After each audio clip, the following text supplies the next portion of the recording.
here with a lot of energy on this very beautiful day. And all of you have chosen to give 2 hours of your time during your busy schedule to listen to us, to talk and ideate on a topic in which you will be playing a very, very important role. Along with me in the stage, there are very eminent people and 2 wonderful gentlemen representing the Jain group, the Vice President of Jain Group of Institutions, Sri Ravindra Bhandari sir, and the Register of Jain Group of Institutions, Dr. Jitendra Mishra sir. And along with me,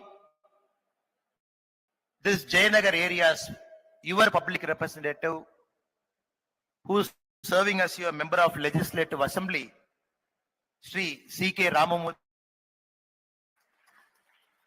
and a former boss of mine who served as the Commissioner of Police, Bengaluru City, and currently my colleague in the Bharatiya Janata Party, Sri Bhaskar Rao, IPS retired sir, and eminent people who are instrumental in getting this One Nation, One seminar in Jain University organized. Sanchalak for One Nation, One Election for the state of Karnataka, Sri Naveen Shivaprakash ji, former member of Legislative Council and Saha Sanchalak, One Nation, One Election Karnataka, Ashwath Narayan Gowda sir, who just spoke before me and who is there in the front row, and madam who is coordinating the whole show, and Sanchalak for One Nation, One Election for the state of Karnataka, madam Saha Sanchalak, madam Pratima Subhash, and all the eminent guests who have come, guests and people from different political parties and the party, Bharatiya Janata Party that I represent, and all the media friends. Jain Group of Institution has got a very unique distinction. This is a college where students have come from all different parts of Bharat, all 28 states. I was given to understand that even the students sitting in this hall who are in the first floor, second floor, and the third floor of this campus, 50% of the students, they speak a different language than Kannada. So the advice to speak in English. So nimellarukum nan namaskara telisi ellorukum ennoda vanakathai solli inga irukkudiya ella sondangalukkum ennoda kaalai vanakathai therivithuk kolgindren. Now before I interact with you, I would like to ask you a couple of questions. One, to make you active. Second, to make you to raise your hands in the morning. How many of you are eligible to vote? Meaning in 2024 I voted. Okay, eligible to vote first. Okay, I'll not embarrass you. Okay. How many of you are eligible to vote, but still you couldn't find some time to vote this time? 2024 I couldn't vote. Fine, it's okay, no problem, for various reasons. And how many of you have heard about One Nation, One Election in the media, in the newspaper discussion, TV discussion? Okay. How many of you think One Nation, One Election is important for our country? It is a right initiative. Thank you so much. How many of you think probably maybe the timing is not right? We don't want One Nation, One Election at this point of time. Anybody is there? Fine, it's a democracy. We all have to. In the old Rome, everybody will go to the city square. Thank you so much. In the old Roman time, everybody will go to the city square. And the voting is somebody will stand on top of the city square. They will ask all the citizens. At that point of time, the eligible voters are slave owners. And the eligible voters should have a land class. And eligible voters should occupy an important position in the Rome country. Only they can raise up their hand and show. For democracy, from there, we have reached to a point in 2025 when you see across the world, democracy keeps maturing, it keeps evolving. The great Winston Churchill, when somebody asked him, define democracy, he said democracy is the worst form of government. Then they asked him, sir, what are you saying? Why are you saying the worst form of government? He said democracy is the worst form of government. The problem is other forms of government are much worse than democracy. So among the worst forms, you have picked up democracy. Different people give different explanations. The point Winston Churchill is trying to emphasize is, unless democracy keeps maturing, unless democracy keeps evolving with times, possibly you might lose interest, because such a big country, all of us vote for an MLA, all of us vote for an MP. For example, if you take my state, Tamil Nadu, in Coimbatore parliamentary constituency, if you see 15, 16, 17 lakh depending on the 10-year scale, they select an MP. And about 70% come and vote, 30% don't vote. Which means you're looking at approximately 11 lakh people selecting their representative. If you take Jayanagar, one of the most important constituencies in Bengaluru and Karnataka, such a highly educated place, where a lot of people who follow tradition and culture live. Even here, the voting percentage might be 55, 56%. So the problem with democracy is not everybody participates. Not everybody has got a self-interest to participate. Because you don't see your public representative daily. And public representative is also very busy, and many of you see your public representative once in 5 years. And many of you see your public representative in the TV or in the newspaper. That is why the youngsters, especially 18 to 25, their participation in democracy is at an all-time low. If you look research studies after research studies, the youngsters' participation in democracy, direct participation by voting, by debating, by discussing, participating in this kind of seminars, the youngsters participating in democracy is getting to an all-time low. This is a very serious issue. That is why I'm very happy in this very eminent Jain group of institution. All of us have assembled here. We have come here to talk to you, to the youngsters, to ideate with you, discuss with you, to try and take your mindset, your opinion also to decide how the country should move forward together as a collective group, together as citizens of this country. And no democracy is perfect. If anybody thinks democracy is perfect, then probably we are living in a fool's paradise. 1776, American War of Independence got over. And the northern part of US and the southern part of US, they came together. That point of time, there was a big discussion on who will vote. Who is eligible to vote? How will they vote? What is the duration of a public representative whom we will select? Many of you might not know this. Because south of US had a lot of colored people, so-called black people. The north had a lot of slave owners or the rich class. During the American Constitution formation itself, people said, not everybody should get an equal vote. So the America in 1776, they started something called 3/5 compromise. Meaning, for every 5 black people who vote, it will be counted as 3 white votes. Because they said South is more populated with colored people. So this union of states will break unless we arrive at a compromise. So 3/5 compromise was struck. Who struck? Some of the greatest names in American history. George Washington, Benjamin Franklin, Madison, all those people, they struck a compromise. They wanted the Union to survive. 3/5 compromise they brought in. Later, Abraham Lincoln in 1861, which is a good 100 years later, 90 years later, Abraham Lincoln abolished slavery, and thereby the 3/5 compromise, everything went out. The reason I'm trying to make this in front of you is to emphasize the point. Some of you said, I agree with your proposal. Some of you said, I don't agree with your proposal. But overall, we all agree to a common point. No democracy is perfect. We all keep fighting to make sure we can improve our democracy bit by bit every single time we get an opportunity. And many of you might not know, in Italy, a European country, an advanced European country, till 2021 elections, for the Senate elections, only people below 25 can vote. Only in 2021 elections in Italy, they extended the tenure to say 18 years to 21 years, 24 years, you can vote in the Italy election. So all through the world, India is possibly one of the first countries in the world. The day we got independence, we said all of us are equal. The day we got independence, we said everybody has got one equal vote. And day we got independence, we said men and women both can vote. Because in many of the advanced democracies that we talk now, our brave sisters and mothers weren't given the opportunity to vote the day the country got the independence. So when India did everything right, starting from 1947 in the first election in 1951, many people said Indian democracy will die.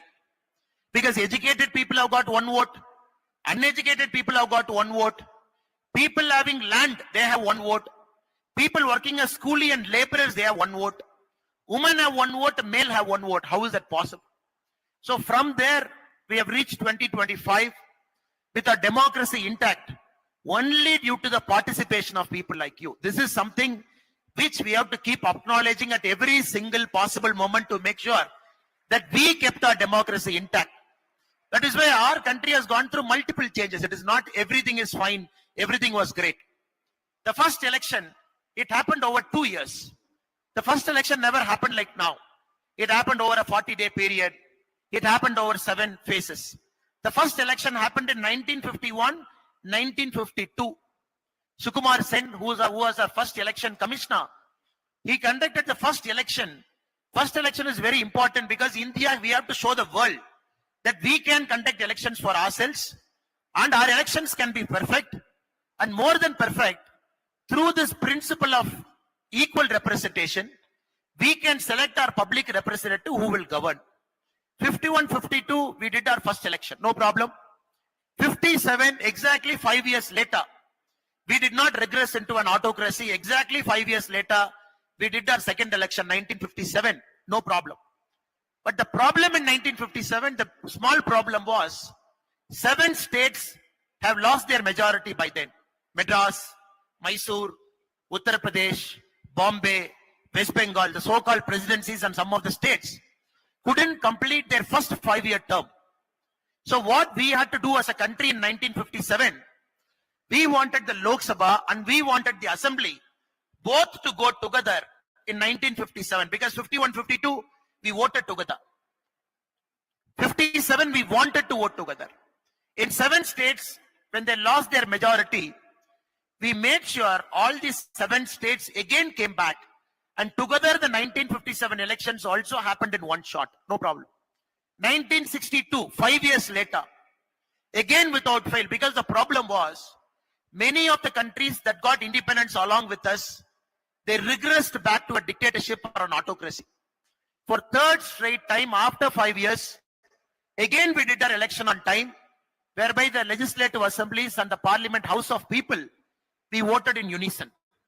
1967, 4th time, again after 5 years, all the state legislative assemblies and house of people, Lok Sabha, we voted together. Which means our country, starting from 1952 to 1967, for 15 straight years, it was a one nation, it was a one election without fail. The problem happened from 1967 onwards. Because 1970 Lok Sabha was dissolved 1 year before.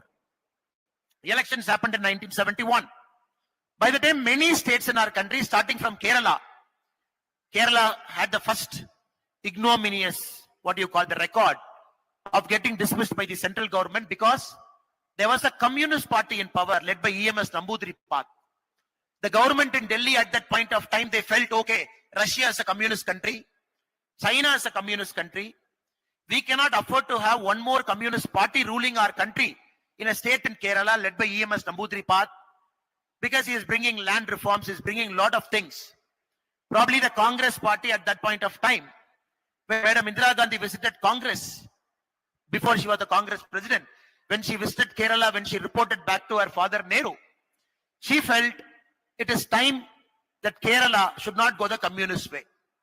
So against the principle of Indian Constitution, against the principle of a person deciding what kind of government he wants, the communist government in Kerala was unceremoniously dismissed. Then one after the other, state governments got dismissed, many times for flimsy reasons. Many times for flimsy reasons. For example, during emergency, the government in my home state, Tamil Nadu, was dismissed because they felt in emergency, there are only 3 states in our country that are non-Congress ruled states. They felt all the non-Congress ruled states should be dismissed, and Tamil Nadu was one of the states which got dismissed. And many a time the regional parties, if they align with the party in power in center Congress, they'll continue in power. If they change to a different national party, they will get dismissed. Classic case being Tamil Nadu. Whenever DMK aligns with Congress, they are there. If DMK doesn't align with Congress, they get dismissed. So we have seen this kind of a seesaw democracy in our country, starting from 1970, an 18-month emergency in between. Then we have different governments coming and going, the late 80s. In the emergency, the Congress party dismissed so many governments. When the Janata party came back to power post-emergency, they also dismissed so many governments. They said, emergency, you dismiss this many governments. After emergency, I have come, I have dismissed so many governments. Now, what it has created is a problem in our country with 28 states and 8 union territory. Every year, always our country, Bharat, seems to be in an election mode. Every year. We just finished an election in Delhi. We are preparing for an election in Bihar, October, September. Next year onset, Bengal and Tamil Nadu will be the first states to go for election. Last year, along with Lok Sabha, we finished Orissa, we finished Andhra Pradesh. Immediately after the Lok Sabha election, we did Haryana, we did Maharashtra. You keep observing in our country always seems to be in election mode. There is always a model code of conduct in some part of the country. You all know, the youngsters, the students have to understand. A model code of conduct, moment it comes, it freezes the government, it paralyzes the government. And a model code of conduct comes a good 45 days before a government gets formed, before the election happens. And before the model code of conduct, a good 6 months goes into preparing electoral rolls. Starting from the district collector to the tahsildar, their job 6 months before the election is to prepare the electoral roll. Okay, anybody above 18 years, new voters, have you registered? You got your voter card, addition, deletion of voters, shifting of voters. 6 months we do it. So what happens? The administration goes through a severe paralysis. 6 months before the model code of conduct, then the model code of conduct, which is about 45 days. Then the election happens. Within a week, the result comes. Possibly within 10 days, the government forms. So technically, if you take, a state loses at least about 7.5 months for every 5 years, only to prepare itself for an election, only to prepare its whole machinery for election. Right from a government school teacher has to be there in the field studying electoral roll, a government school teacher going to the polling booth conducting election, a government school teacher standing, sitting all the way till the counting happens. And this one nation, one election is not about elections alone. It is about the dynamics behind the elections also. How we as a country conduct election. Because election is not an ordinary task. Every time you will see the EVM machines going in elephants.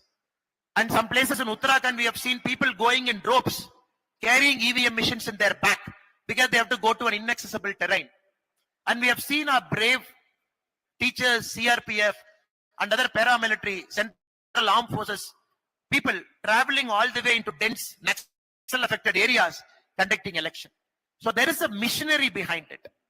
Now, over the last many years, not now, we are having a very big discussion how we should conduct election. Is it time that Bharat, India should go back to doing our election only one time, so that we go press one button for the Lok Sabha to select your MP, we press one button and another EVM to select our MLA, and then we walk out, so that every 5 years we get tuned to it. There are many logic and counter logic that is given both and against the one nation, one election. If you look at the earliest proponents in 1932, the franchisee committee report, even before the independence, when the provincial elections were happening, the franchisee committee report of 1932, it wanted a single electoral roll, so that for assembly and provincial councils, one electoral roll can be prepared, and you should not have two electoral roll for two elections. Combine the election once, so that people can have one. 1932, the Election Commission of India's inaugural report in 1983.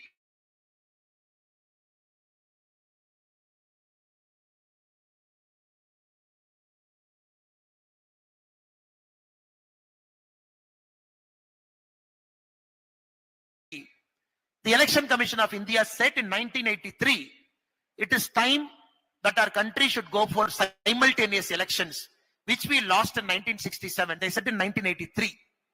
If you look at the Law Commission of India report in 1999, 170th report, the Law Commission also said it is important we go for one nation, one election, because that is how we were. Now there is so much confusion of multiple elections happening at multiple points of time.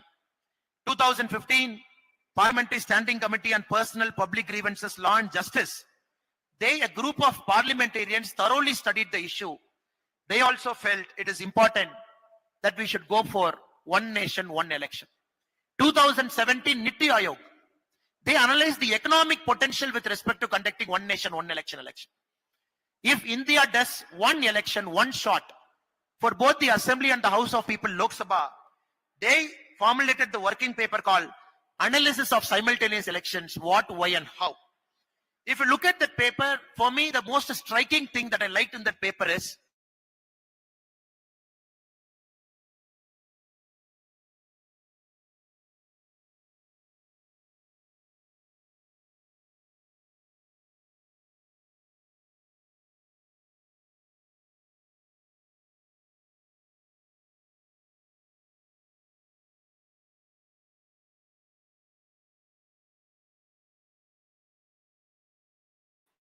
the government said we will not use this symbol because we wanted to use our Ru symbol.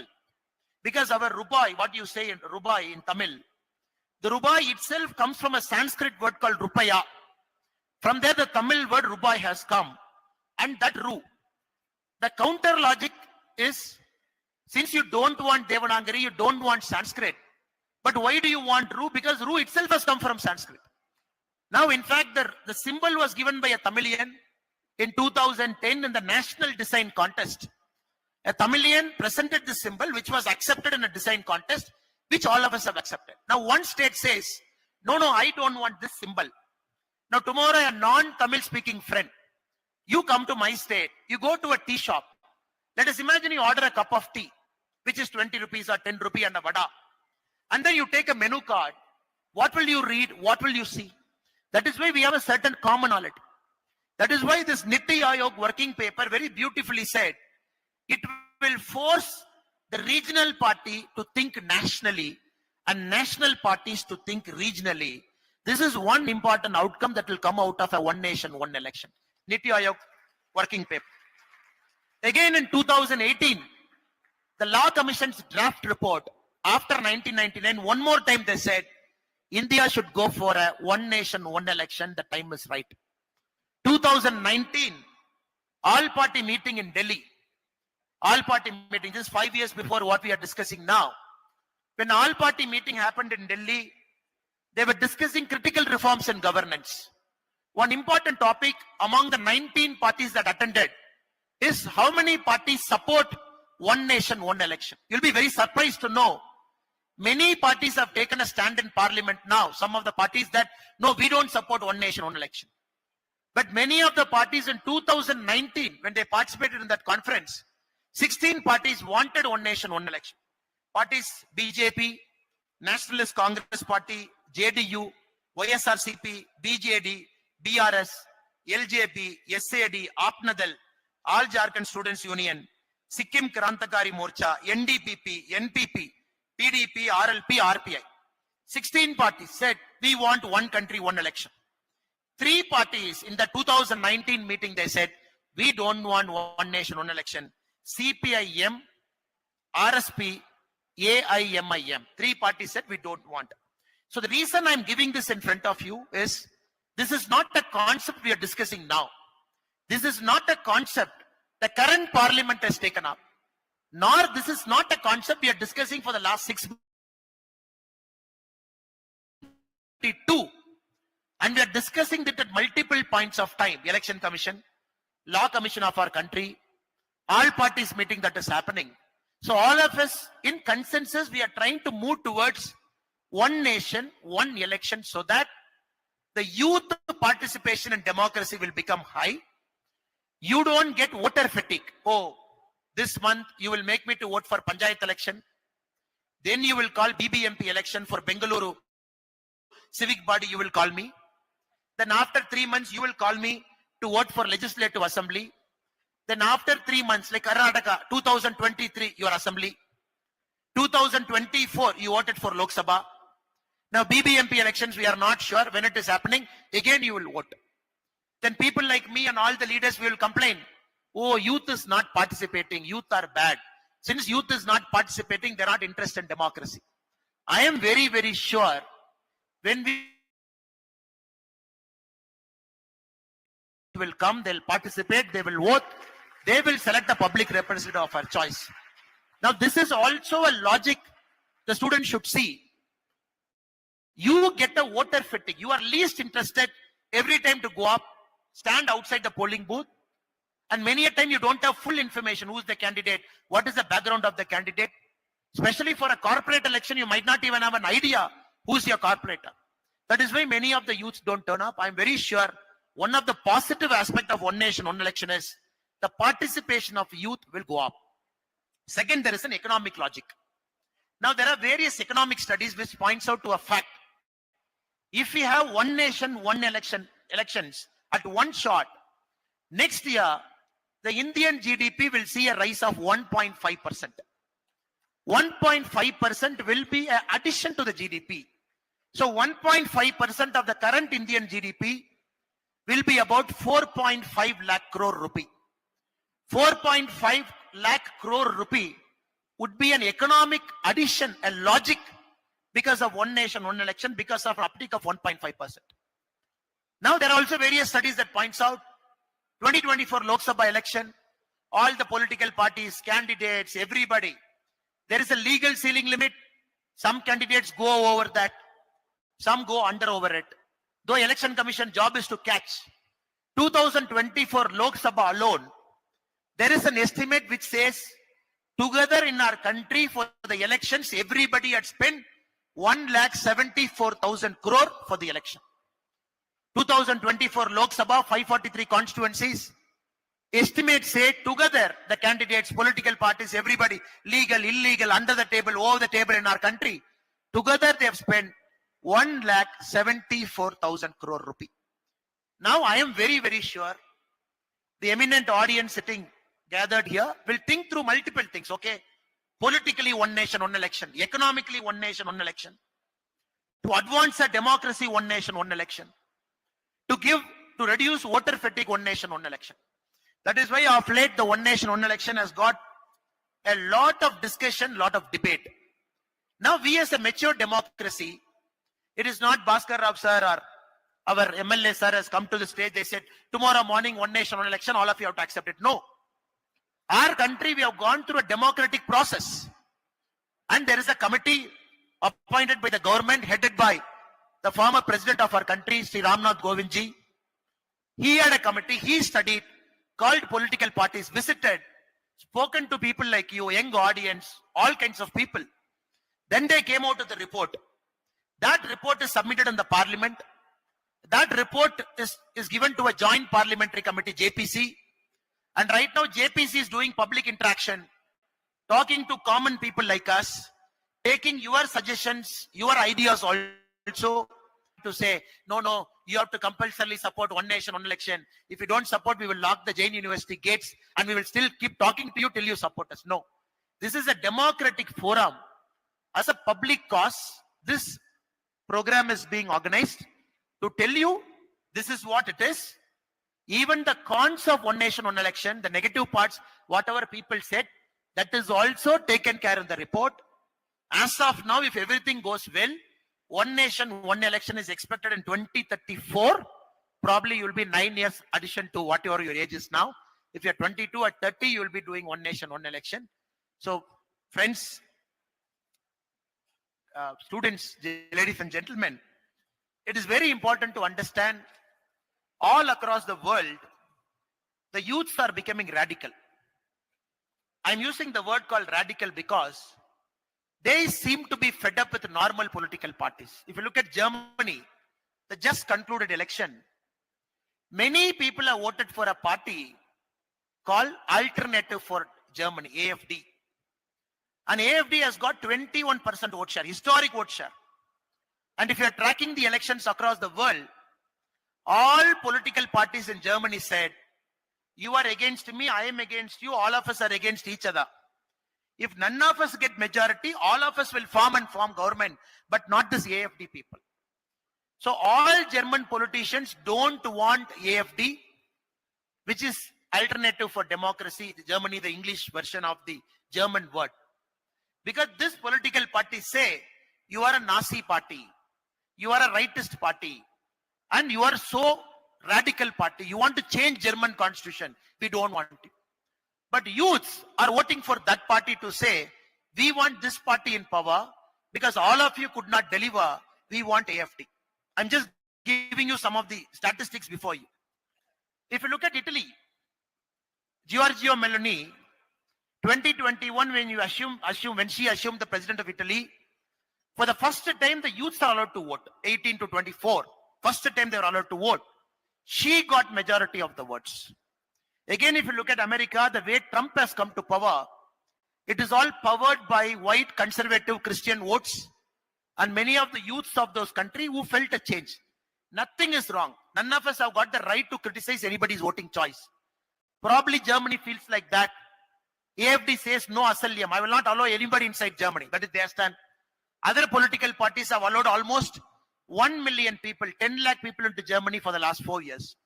So across the world, democracy is in turmoil, except our country, which is seeing a stable democracy.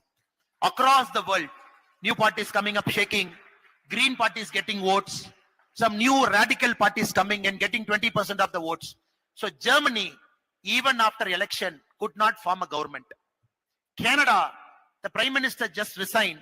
The new prime minister is taking over today, tomorrow. He is going to call for an immediate election in Canada. If you study the democracies across the world, maybe something we are doing right. That is why the people of this country is giving chance to one political party, not once, not twice, but for the third straight time in 2024. Also to the same political party in all the legislative assemblies, time after time continuously. That is why we also understand as a major political party, probably as India's biggest political party, the party that I belong to as a Karyakarta, Bharatiya Janata Party, which has got more than 18-19 crore registered members of this party. We also believe as a big party, reforms have to happen. If we say, no, we are a big party, everything is in our favor, why should we have a one nation, one election? We are winning Lok Sabha, we are winning Assembly. Why should BJP say, everything is fine now, we will continue to be fine? But if you see, BJP as a big party is pushing for one nation, one election. We have to understand it. Because this current model is favoring BJP. The current model is favoring BJP. But still, India's largest political party is saying, we want one nation, one election, because the BJP stand is nation first. We are not looking at we winning elections. We are not looking at we winning Lok Sabha. We are not looking at we winning Assam. We are looking at 4.5 lakh crore GDP addition will happen. More youths will come and participate. Democracy will become stabilized. Democracy will become mature. That is why one of India's largest political party, the party to which some of us here belong, we want one nation, one election. Likewise, my appeal to all the eminent students who have gathered here, you also will pay attention to this one nation, one election. Read through that report. 17th, when the website is opening, you will go make your comment for or against, and you will make your voices heard. If there is a better idea, you will share your idea, so that we as a country, this democracy will stay strong. Our children will get the benefit of democracy. Our grandchildren will get the benefit of democracy. Even after we die, India should continue to be a democratic country where everybody should have equal vote, equal voice. None of us should be repressed because I am a Tamilian, I am a Kannadiga, I am from UP. None of us should be repressed from Northeast. All of us should be treated equally. That is why democracy also has to do this self-engineering to itself. You please see this one nation, one election as one of the biggest self-engineering our democracy is doing to itself. On this note, I thank all of you for your patient listening, because this is not a very touchy, not a very comfortable topic. Democracy itself, we are not happy to talk about it, and this doesn't arouse the interest also. So I'm very happy the students of this very eminent university, you have given your last 45-50 minutes of your time patiently listening to our viewpoint to say the pros, the cons, how we can make it work, and how you should participate. I'm very, very sure you will start participating. I'm very sorry, my friends who are in the first, second, and third floor. We couldn't make enough eye contact with you because you are all around us in 360 degree. Thank you so much for your patience, and thank you so much.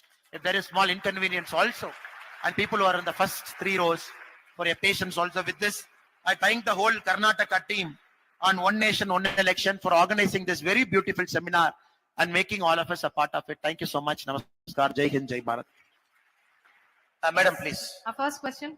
Vanakkam, sir. So, myself, Geopriya Karpaya, and I'm doing my UG second year in BA Economics and Public Policy. So, my first question is, what key measures would you implement to ensure women's safety in public spaces, and how would you track their impact? And my second question is, how will you change societal attitudes that contributes to violence against women and engage men and boys in this effect?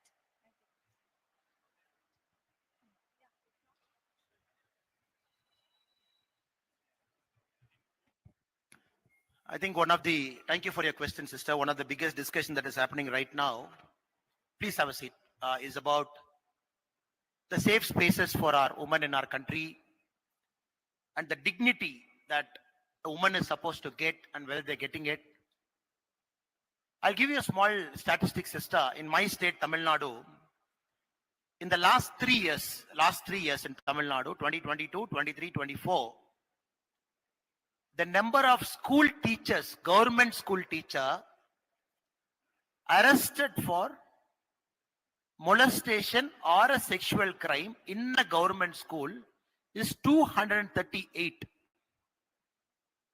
I'm repeating this again. In my state in Tamil Nadu, in the last 3 years, 22, 23, 24, the number of government school teachers arrested by the police for a sexual molestation or a sexual act inside the school campus on a student. Number of government school children is 52 lakh in Tamil Nadu, is 238. Very, very serious cause of concern. And NCRB data also, if you look at it, in my state, year on year, the increase is about 8% roughly. 8% is what? The crime on women and children is increasing. So 100% your question is very valid. 100% we all have to pay our attention. And we have an eminent police officer who have served in multiple roles, police commissioner, DG. I personally believe police is one part of the problem, one part of the solution, the whole thing. When you look at the whole criminal justice system, you need to have faster trials. You need to have a better monitoring mechanism of the criminals who come out. In fact, somebody was telling, I refuse to wear a chapel. And this is not a political stunt. Oh, I've left chapel. No. This is because, and a friend asked me, sir, there are many cases happening in Tamil Nadu. Why for one case you refuse to wear a chapel? Why not for other women who was also molested? I said, brother, when a system fails, we are in deep trouble. In my state, what happened? The best university of Tamil Nadu for engineering is Anna University. And this girl is an engineering student.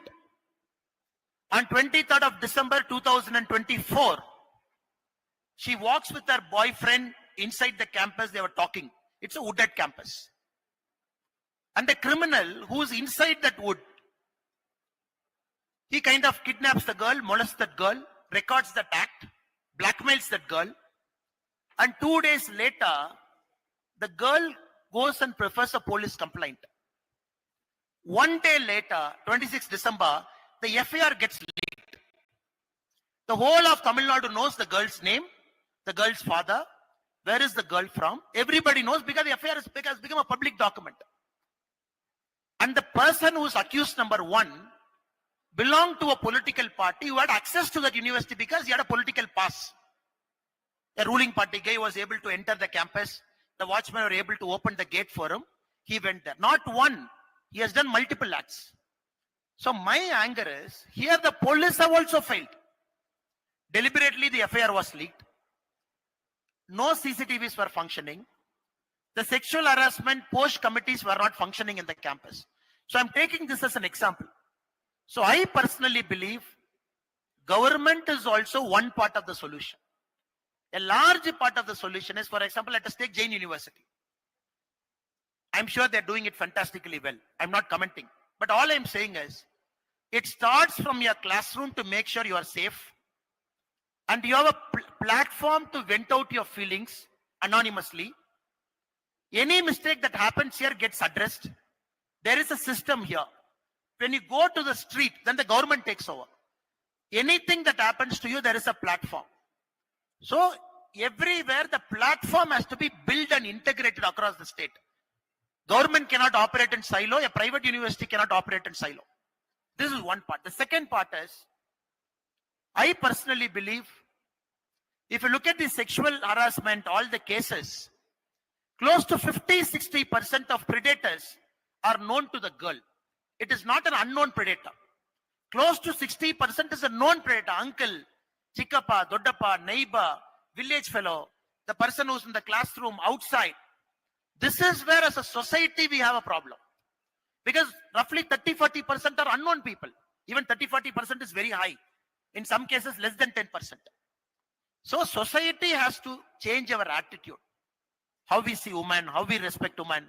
I think it starts with basic education, building up. How we respect our mothers. What kind of respect our mothers get inside our house. How our fathers treat our mother. The kind of language we use inside our house. So it's a long answer. I'm sure when people like many of you, when you come, when you decide to get into politics or public life, so when you have a holistic solution integrating everything, I think India will be a better place. But me or you or a corporator or an MLA or a police commissioner, it's a daily battle for us.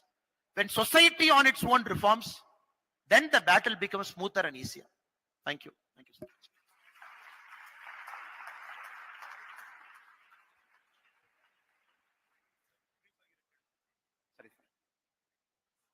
Please be brief and ask only one question, please. Two more. Good afternoon, sir. ನನ್ನ ಹೆಸರು Monika, second year BCom student. ನನ್ನ question ಏನಂದ್ರೆ, ಇವಾಗ by chance state government ಏನಾದ್ರೂ collapse ಆದ್ರೆ ಅಥವಾ no confidence motion ಏನಾದ್ರೂ ಆದ್ರೆ ಮಿಡ್ ಟರ್ಮ್ ಎಲೆಕ್ಷನ್ ಹೇಗೆ ಮ್ಯಾನೇಜ್ ಆಗುತ್ತೆ sir? Sister, Dhanyavada, thank you so much. I think our question is fine. You all have great ideas. And the committee, please said, committee has given a report. So 2034, one nation, one election, Madonna, Karnataka, India, one day election after there. Let us imagine Karnataka government collapses by 2037. So Karnataka government should have 5 years, but it collapses in 3 years. Yet Madonna. In the report, the committee is proposing Karnataka government collapses in 2037. Elections will happen for Karnataka in 2037, but it will be only for 2 years. 2039, still Karnataka has to go for one nation, one election. So their idea is, if there is a midterm election that is happening, the midterm election's validity is only for the rest of the 5 years and not for a full 5 years. So that again 2039, we come back to one nation, one election.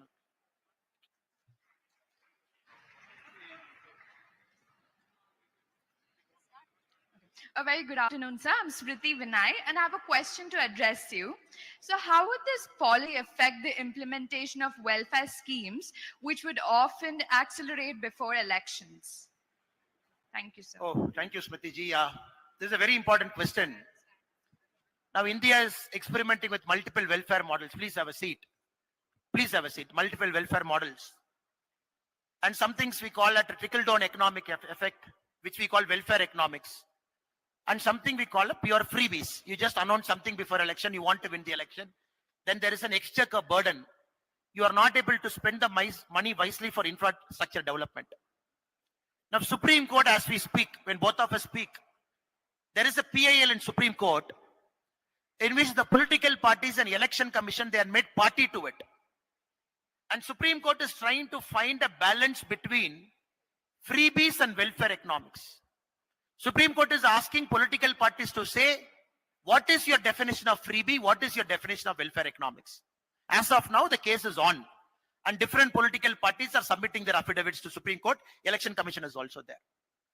I personally believe when one nation, one election becomes, when all of you come together on a certain point, I mentioned a sentence. Regional parties will be forced to think nationally, and national parties will be forced to think regionally. I think this is missing in our politics now. The regional parties are becoming so regional. The element of nationalism is missing in it. And second, you imagine 1 year, 2 year after election is so much burden because you want to give this much freebie. You want to announce 2,000, 2,500, whatever it is. Next 2 years, if you look at that load, I'll take Tamil Nadu, the budget is today. If you take Tamil Nadu government's budget is today.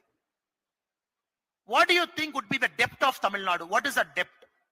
The money that we have borrowed. Tamil Nadu is number 1 in the country. We have a debt of 9,50,000 crore. 9,50,000 crore is our debt. Highest. 26% of Tamil Nadu's GDP is our debt. Our liquor company, Taskmark alone, gives us 50,000 crore. By selling liquor, we take 50,000 crore, we put it in the budget. Every year, Tamil Nadu government is borrowing 90,000 crore to balance our budget. Now, Tamil Nadu government finance is in collapsing for the last 5 years because to supply to freebies, you are not able to generate revenue. You are borrowing money from the market that is making you a net debt state. As we speak, Tamil Nadu to repay the debt, if you don't borrow any new debt from today, it will take 36 years for us to complete our debt. So I'm putting this in perspective. So I'm sure one nation, one election when it comes would solve some of this problem. Probably you're looking at a national manifesto, you're looking at a state manifesto, you're looking at a combination of manifestos. Political parties might not do too much adventure on freebies and announcing swaps so that they can win elections at any cost. But frankly, we have to wait for one nation, one election to understand how political parties will take it forward. Because we can only guess. But I hope political parties will become mature with one nation, one elections as well. Thank you.